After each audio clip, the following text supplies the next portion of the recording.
Petite visite Tropic Marché, on y va?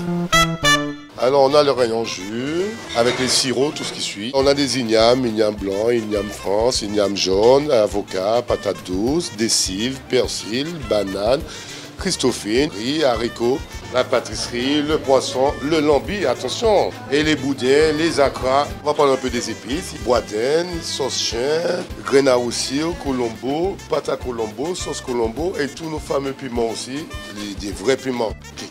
Chez Tropic Marché, on vous attend, on vous accueille, on est ouvert. Tout est là chez Tropic Marché. C'est bien des autres, venez qu'à Tropic Marché. On vous attend. Martinique Actualité.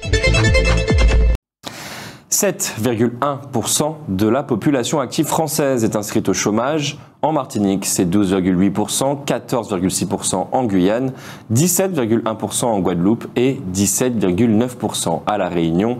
À Mayotte, le taux de chômage atteint 27,8%. 5 plasticiennes de grand talent exposent actuellement au centre commercial Le Rond-Point à Fort-de-France. Elles lancent un message féministe. 2 écoles de tartane, l'école Christiane Lange et l'école Pierre Cyril, ont reçu 26 tablettes numériques et 26 casques. À terme, Ultima Verstris et l'école de Bellevue seront également équipées. En Martinique, les prix sont partis à la hausse de façon extravagante. Ils sont parfois multipliés par 4. Un litre d'huile, par exemple, est passé de 1,30 € à 5 €, ou certaines viandes ont carrément doublé le prix au kilo. La Banque alimentaire affirme ressentir déjà le contre-coup de cette catastrophe. Elle compte désormais plus de personnes à aider.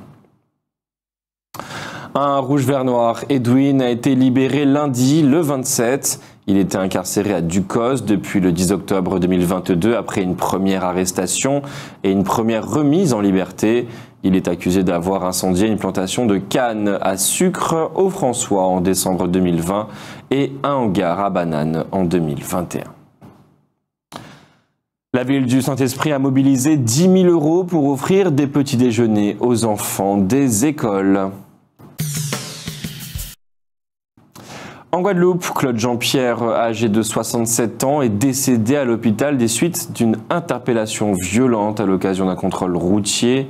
Le procureur de la République, Xavier Sicot, a conclu un non-lieu en faveur des gendarmes qui ont réalisé cette interpellation. Ce non-lieu provoque un certain émoi dans l'île voisine. Au Salon de l'Agriculture, à l'occasion d'un concours, le rhum martiniquais a remporté 31 médailles, le rhum guadeloupéen 16. Il semble que le papillomavirus, qui provoque environ 50 cas de cancer par année en Martinique, soit un peu plus fréquent chez les homosexuels. Rappelons qu'une vaccination de tous les élèves de 5e a été programmée en Martinique. Les défilés et les fêtes de carnaval ont été si intenses en Martinique qu'on aurait pu craindre une importante recrudescence du coronavirus. Il n'en est rien. On comptabilise seulement, si on peut dire, 77 nouveaux cas, soit légèrement plus qu'avant le carnaval. Le gasoil a baissé de 13 centimes, tandis que le samplon a augmenté de 4 centimes et que le gaz, lui, augmente de 1,02 €. Les prix sont désormais les suivants. Supercarburant samplon, 1,76 € le litre. Gasoil routier, 1,62 € le litre. La bouteille de gaz, 26,61 €. Le festival Seiba a commencé à Tropicatrium. C'est un cycle d'activités artistiques avec du théâtre, du cinéma, des conférences, des expositions. Ce matin, mercredi, les scolaires ont eu droit aux Noces de Figaro. Cette pièce sera jouée vendredi soir pour le grand public.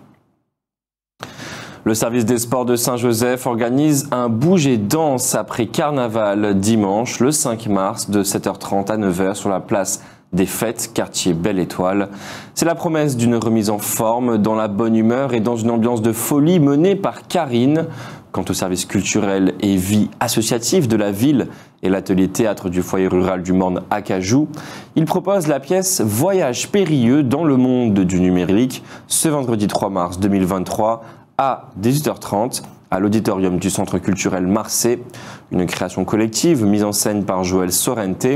Sur scène, 8 comédiens amateurs entraîneront les spectateurs à travers des scènes de vie, dans le quotidien et les difficultés de monsieur et madame tout le monde face à la numérisation et la dématérialisation de toutes les démarches administratives. Cette représentation gratuite est ouverte à tous. Il n'est pas nécessaire de réserver. Les féministes martiniquaises affirment qu'une femme sur 5 dans notre pays est victime de violences conjugales. C'est évidemment un chiffre considérable qui nécessite d'être sérieusement vérifié avant d'être lancé sur la place publique. Malgré toutes les précautions qu'elle a prises, Saint-Domingue semble être touché par l'épidémie de choléra qui sévit à Haïti. 82 cas ont déjà été détectés sur son territoire. Hier, le président de la Chambre de métiers de la Martinique, Henri Salomon, a remis la charte qualité à 10 artisans.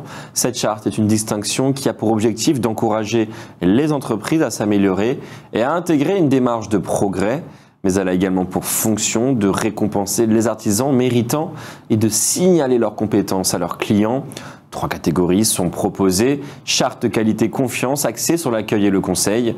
Charte qualité performance, axée sur le management maîtrisé. Charte qualité excellence, axée sur le développement durable. Outremernews.fr, le site de l'actualité Outre-mer, 24 heures sur 24 et 7 jours sur 7. Retrouvez la chaîne Outremer News sur YouTube.